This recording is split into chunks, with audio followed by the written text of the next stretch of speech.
주제 한번 열어주시죠. 트럼프 다시 관세 폭주, 경제 불확실성, 재점화에 관해서 이야기를 나눠보겠습니다.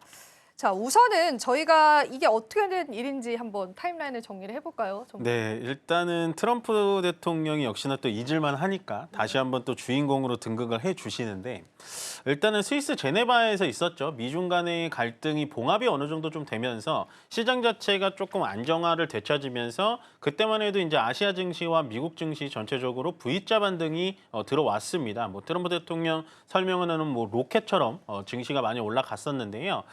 주말 내에 역시 트럼프 대통령 철강 관세도 50% 늘리면서 거기에 따라서 중국에 대해서도 또 강력한 수위 제재를 좀 얘기를 하고 있습니다.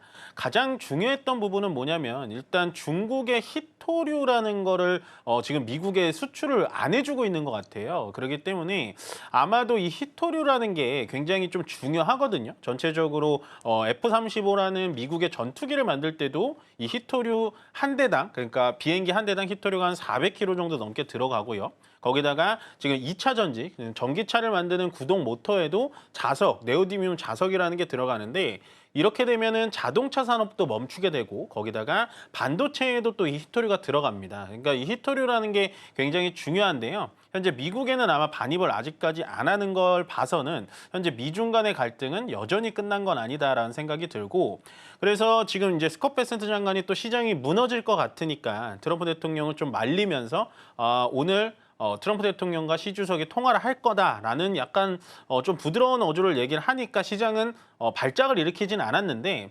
우리나라를 제외하고는 현재 중국 증시라든지 일본, 대만 다 빠지는 걸 보면은 아마도 오늘 새벽에는 미국 증시는 어느 정도 충격이 또 오지 않을까라는 생각을 하고 있습니다. 그에 반해 이제 중국에서도 또 지금 언론 기사가 계속 나오고 있는데요.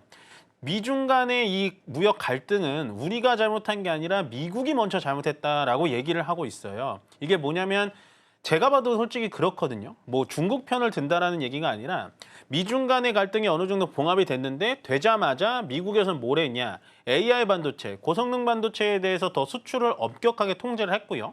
그 다음 날에는 수출 품목 중에서 반도체 설계 회사들한테 중국에다 수출을 못하게 막았고, 거기다가 뭐 하버드를 시작으로 중국 유학생들에 대해서는 비자를 전격적으로 또 금지를 하는, 약간은 또 중국 입장에서는 또 억울할 수 있겠다라는 생각이 좀 듭니다.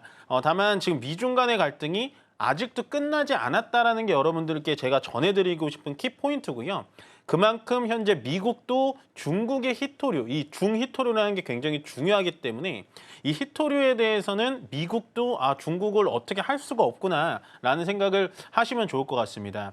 그래서 저는 이 희토류를 중국에서 지금 반출을 하지 않고 있는 부분에 대해서 우리나라에 대해서 상당히 걱정을 했는데요. 제가 자료를 좀 찾아보다 보니까 현재 중국은 독일의 폭스바겐이라든지 독일 자동차 업체한테는 이 희토류를 지금 반출을 해주고 있고, 그다음에 EU, 유럽연합의 반도체 회사들한테도 지금 수출을 해주고 있다고 합니다. 거기에 따라서 한국 업체한테도 현재 수출 허가를 좀 내주고 있다라고 하니까 우리나라에는 직접적인 영향권은 없겠지만 제가 걱정되는 건 미중 간의 갈등이 어느 정도 또 다시 불이 일으켜진다면 결국엔 시장이 예전에 이제 4월 6일처럼 V자로 폭락은 하진 않겠지만 추가적인 상승을 하는 데는 어느 정도 좀 과속 방지턱이 걸릴 수 있겠구나라는 예측을 하면서 시장을 좀 저와 같이 헤쳐나가야 될 것 같습니다.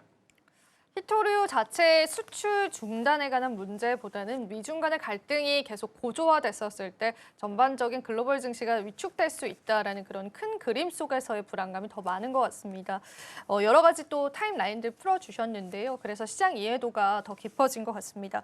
그럼 오늘 사실 이슈가 됐던 거는 철강 관세 50% 이야기입니다. 이것 때문에 철강주들이 큰 폭의 하락을 겪었는데요. 이 부분도 우리가 어떻게 헤쳐나가야 될까요?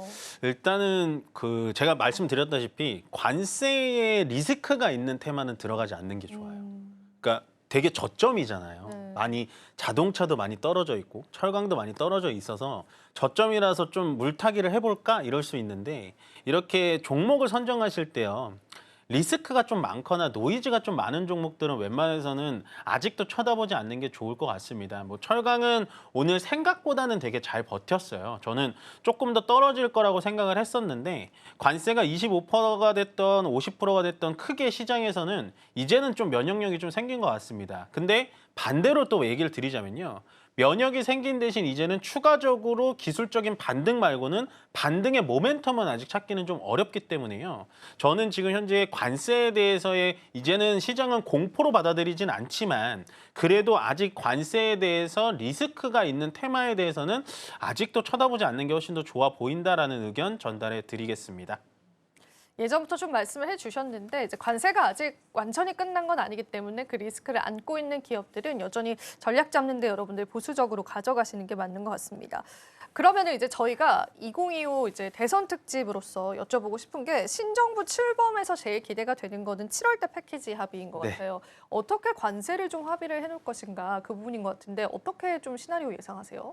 일단은 그거는 이제 그분들이 좀 잘 해주셔야겠죠. 그렇죠. 예, 네. 제가 뭐 예측할 수 있는 부분은 아닌 것 같아요. 한계가 있는 것 예, 같습니다. 그냥 잘 해주셨으면 좋겠다라는 생각이 드는데 제가 긍정적으로 보는 건 뭐냐면 컨트롤 타워가 없다가 생기는 거기 때문에 어느 정도의 합의가 좀 빨리 일어날 것 같아요. 왜냐하면 우리나라가 미국한테 줄 만한 과일들이 꽤 있잖아요. 뭐 원자력이 있을 수도 있고요. 원전은 갑자기 테마가 확 떠올랐고 미국이 필요한 거고 거기다가 전력기기도 현재 미국에서 노후화된 거를 빨리 교체를 해줘야 되고요. 그다음에 가장 중요한 건 역시나 조선입니다.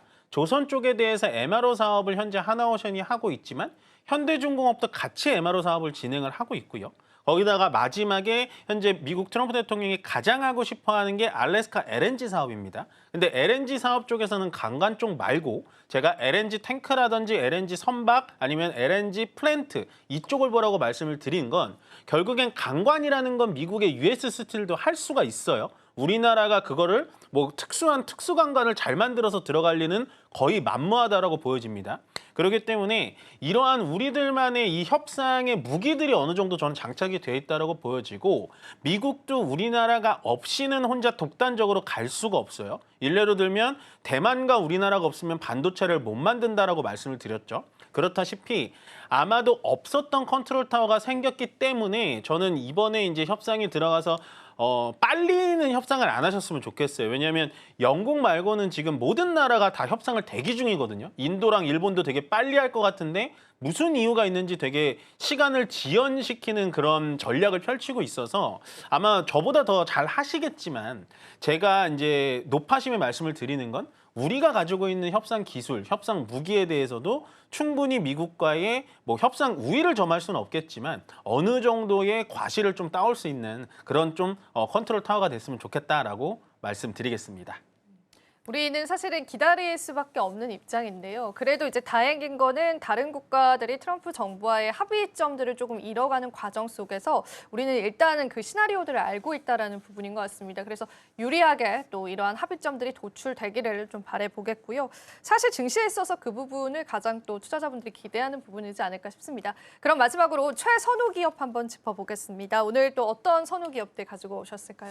일단은 히토류에 대해서는 좀 중요하거든요. 예. 이 히토류라는 게 말씀드렸다시피 모든 산업에 다 들어가요. 히토류가 만약에 공급을 멈추면 우리나라 산업이 멈추고 방위 산업도 멈추기 때문에 히토류 관련된 종목을 좀 보셔야 됩니다. 근데 보통은 이제 히토류 관련된 종목들, 제 표현상으로는 히토류 냄새가 나는 종목들은 어느 정도 되게 많아요. 종목명을 말씀드릴 수는 없지만 전체적으로 재무 구조가 굉장히 악화가 돼 있습니다. 쉽게 말하면 어떻게 설명하시면 되냐면 그냥 히토류의 테마 때문에 올라간 종목이에요. 그러니까 종목의 실체, 기업의 전체적인 실력이나 실체는 많이 없지만 그냥 히토류 자석을 한 번 정도 가공해 봤다라는 식으로 올라간 테마성 종목이 많기 때문에 좀 조심을 하셔야 되는데요. 그중에서 저는 가장 안정적인 재무 구조를 가지고 있는 건 역시 현대 BNG 스틸이라는 종목이라고 볼 수 있겠습니다. 이 종목 자체가 직접적으로 히토류 자석을 공급하는 건 아니고요. 현대 BNG 스틸이라는 회사가 지분 55%를 갖고 있는 성림첨단산업이라는 회사가 있어요. 그 성림첨단산업은 현재 상장되어 있는 종목은 아닙니다. 이 회사가 하고 있는 산업이 말 그대로 히토류 연구 자석인데요. 우리나라에서 특히 국내에서 유일하게 전체 공정, 그러니까 원재료를 받아가지고 가공을 해서 실제로 물건으로 쓸 수 있게 패키징까지 할 수 있는 게 바로 이 성림 첨단 산업이기 때문에 앞으로의 이 국내 유일하게 이 히토류 자석을 움직일 수 있는 회사는 저는 이 현대 BNG 스틸이라고 보기 때문에요. 가장 안정적이고 조금 테마성으로 덜 움직이면서 결국에는 연구 자석에 대해서 어느 정도로 또 주가는 반등 줄 수 있는 그런 종목이지 않을까라고 해서 현대 BNG 스틸로 말씀드려보겠습니다. 히토류와 직접적인 연관성이라고 보다는요, 또 우리가 관련해서 다양한 시장 모멘텀들을 기대해 볼 수 있을 것 같습니다. 그리고 저희가 지금 만약에 구체적인 공략 시점을 좀 잡아본다라고 한다면 네. 악재에 관한 리스크가 어쨌든 오늘 나왔던 뉴스잖아요. 그런데 장기적인 뷰로 봐도 괜찮은지 아니면 단기적인 모멘텀으로 좀 보면서 접근을 해봐야 되는지는 어떻게 보세요? 만약에 단기적이면은 제가 이 자리에서는 안 드렸을 거예요. 왜냐면은 제가 매일같이 나오는 건 아니니까 이게 대응이 안 되실 텐데 지금 주가 위치도 굉장히 많이 내려와 있고요. 어느 정도의 히토류에 대한 얘기가 좀 나오기 시작하면 다시 한번 계단적으로 좀 상승할 수 있는 자리라고 보여집니다. 충분히 주가가 저가로 내려왔고요. 방금 앵커님께서 질문해 주셨다시피 꼭 단기적이 아니더라도 중장기적으로 그냥 이 기업의 펀더멘털만 가지고 본다면 저는 충분히 승산 가능성이 있는 종목이라고 보여집니다.